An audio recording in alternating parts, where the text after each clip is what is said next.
महाभारत का युद्ध कहां हुआ था? कुरुक्षेत्र में। सवाल खड़ा हुआ कि महाभारत का युद्ध कुरुक्षेत्र में ही क्यों हुआ? क्यों हुआ? क्योंकि जो कौरव थे वह कुरुवंशी थे। पांडव कौरव कौन वंशी है? कुरुवंशी। कौन वंशी? कुरुवंशी है। तो कुरुवंशियों का कुरुक्षेत्र से संबंध जुड़ गया। उस जगह का नाम है कुरुक्षेत्र। और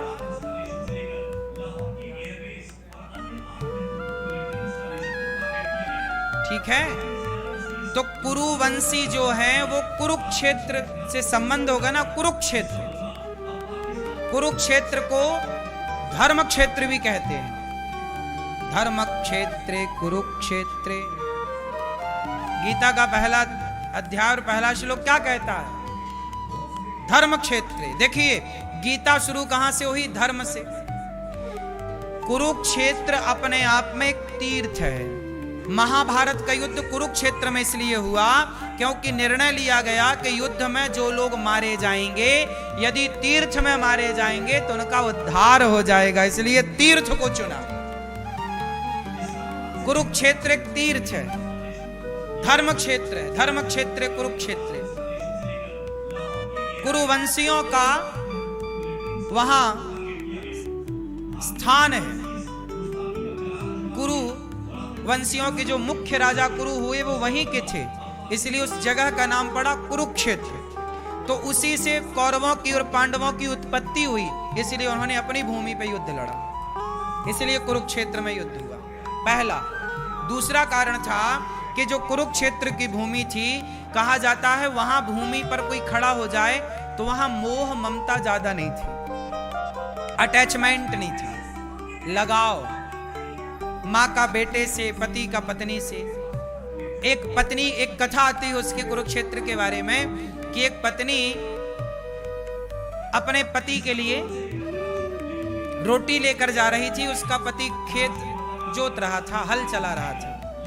पता चला कि उसके पति को सांप ने डस लिया खेत में। जब सांप ने डसा और पत्नी रोटी लेके आ रही थी, अचार रोटी। पत्नी, पहले के गांव में ऐसी ना था, पति किसान खेत में काम करता तो पत्नियां जाया करती पति को देने के लिए रोटी इत्यादि।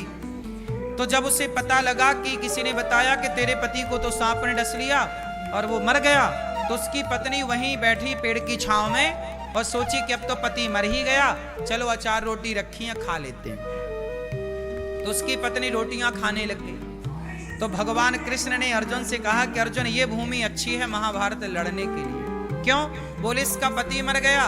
पूछा महिला से, क्यों तुम्हारा पति मरा, तुम अचार रोटी खा रही हो, पति के पास क्यों नहीं जाती? अरे बोले मर ही गया, जाने से होगा क्या,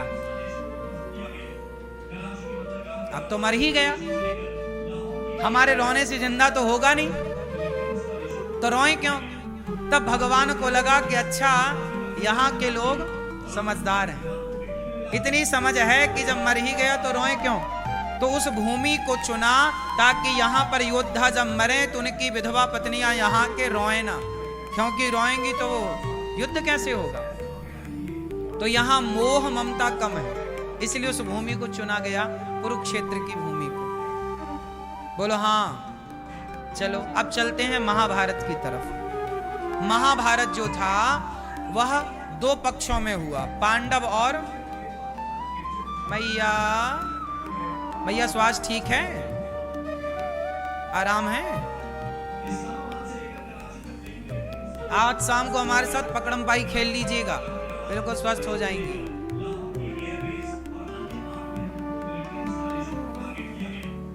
सुनो,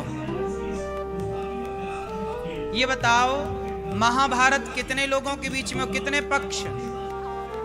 पीछे वाली मैया, हरी मैया, ओ हरी मैया, जा रही हो मेरी मां? टाटा। महाभारत का युद्ध कितने पक्षों में हुआ? कौरव और पांडव। पांडवों के पास सेना ज्यादा थी कि कम?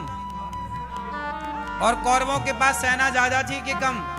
बताओ किसकी सेना शक्तिशाली थी? कौन पक्ष शक्तिशाली था? कौन सा? कौन सा? किनके तरफ ज्यादा योद्धा थे? किनकी तरफ? कौरवों की तरफ। कौरवों की सेना शक्तिशाली थी, कौरवों के साथ योद्धा ज्यादा थे, कौरवों के पास पराक्रम ज्यादा था, कौरवों के पास हथियारों की मात्रा ज्यादा थी, कौरवों के पास गुरु द्रोणाचार्य जैसे योद्धा थे, पितामह भीष्म जैसे योद्धा थे, दानवीर कर्ण जैसे योद्धा थे।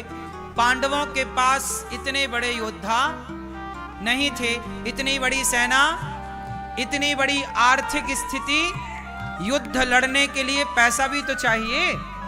जबकि पांडवों का धन कौरव पहले ही हड़प चुके हैं, इंद्रप्रस्थ पर कब्जा कर चुके हैं, तो पांडवों का अपना कोई धन संपदा, तो पांडवों की सेना बड़ी कमजोर थी, पांडवों का पक्ष बड़ा कमजोर था, कौरवों का पक्ष बड़ा मजबूत था। लेकिन एक अच्छी बात थी कि पांडवों की सेना भले कमजोर थी, पर पांडव अर्जुन ने अपने रथ का सारथी किसे बना दिया? अब सोचो कि जिसकी गाड़ी भगवान चला रहे हो, भला उसकी हार कैसे हो सकती है? हार तो उसकी होगी जो भगवान को भूल गया, है ना? अर्जुन तो महाभारत तब ही जीत गए जब उन्होंने अपना रथ का सारथी भगवान श्री कृष्ण को बना दिया। आप अच्छा ये बताओ, आपकी गाड़ी कौन चला रहा है? अर्जुन की गाड़ी कौन चला रहे हैं? अर्जुन की गाड़ी भगवान चला रहे हैं, और आपकी गाड़ी हमारी मैया मोबाइल चला रही है। अर्जुन की गाड़ी कौन चला रहा है? बोलो मेरी मां।